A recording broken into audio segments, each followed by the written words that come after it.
आपल्या मेश्राम मॅडम म्हणून येतात, आता वर्गावर नव्हत्या, त्या कुठे गेलेल्या आहेत? त्या आता पुस्तक आणायला गेल्या. त्यांची रजिस्टरमध्ये नोंद आहे की त्या? नाही, त्यांचं ह्याला पंचिंग करून गेले.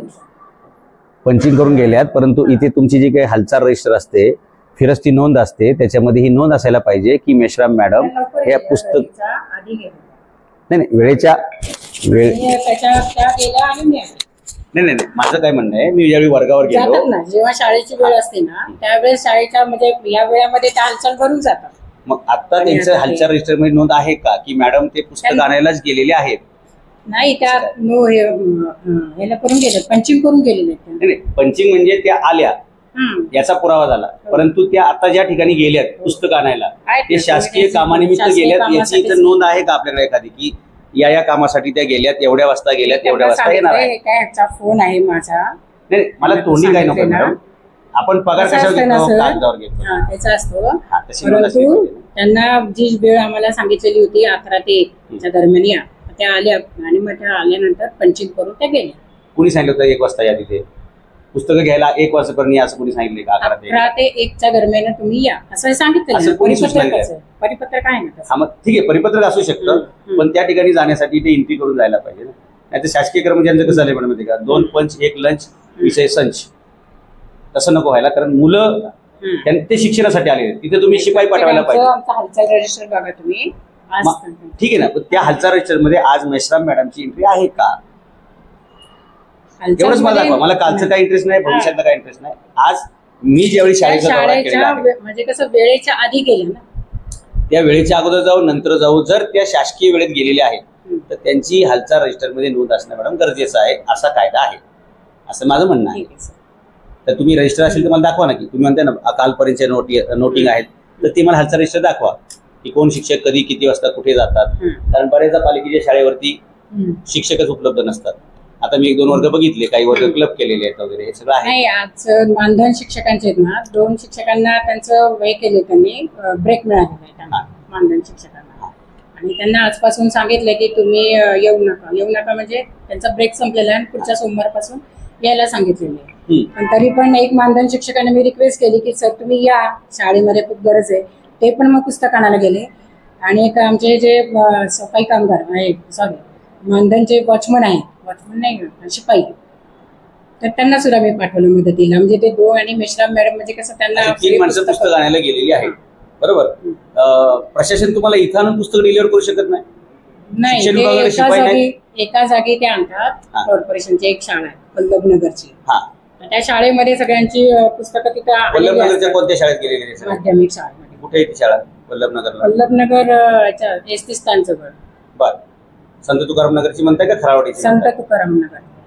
मी त्या शाळेला व्हिजिट करतो. हो, आता मी त्यांना फोन करते, तुम्ही ते काही विचारा. हरकत तुम्ही फक्त रजिस्टर मला दाखवा ना, हालचाल रजिस्टर जे आहे ना, की हे शिक्षक, हे 2 शिक्षक आणि 1 शिपाई हे त्या कामानिमित्तच शाळेच्या वेळेमध्ये तिकडे गेले, त्याचं मला रजिस्टर मिळालं तर बरं होईल बघायला.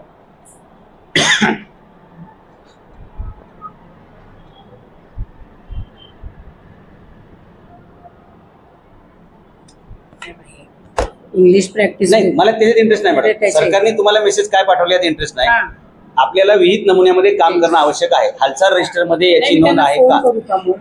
नाही, तुम्ही त्यांना फोन करणे त्याच्यात मला हे नाही, इंटरेस्ट नाही. डीबीटी साहित्य वाटप वगैरे, मुलांचे जे कपडे आहेत ते उत्तम दर्जाचे आहेत का? ते वरून काय तुमच्या शिक्षण अधिकाऱ्यांनी काय निरोप पाठवला मॅडम, त्यात मला इंटरेस्ट नाही. तुमचे जे 2 शिक्षक आणि 1 कर्मचारी जे बाहेर गेले त्यांची हालचाल रजिस्टर मध्ये नोंद आहे का? नाही, कसं आहे, त्या वेळेच्या आधी गेले. जर त्या शाळेच्या वेळेत आले असताना तुम्ही सांगताय मॅडम त्यांनी पंचिंग करून गेल्यात, पंचिंग करून गेल्यात ना. आता पंचिंग करून गेल्या म्हटल्यावर वेळेच्या अगोदर पंचिंग करून गेल्यात, मग ओव्हर टाइम घेणार आहेत का त्या? आपल्या शाळेचा वेळ किती आहे? शाळेचा भरण्याचा सुटण्याचा वेळ किती आहे? 12:15 ते 5:30. तशी नोंद करून त्यांनी जायला पाहिजे, जे काय असेल ते. दाखवा बरं तुमचं हालचाल रजिस्टर झालेले.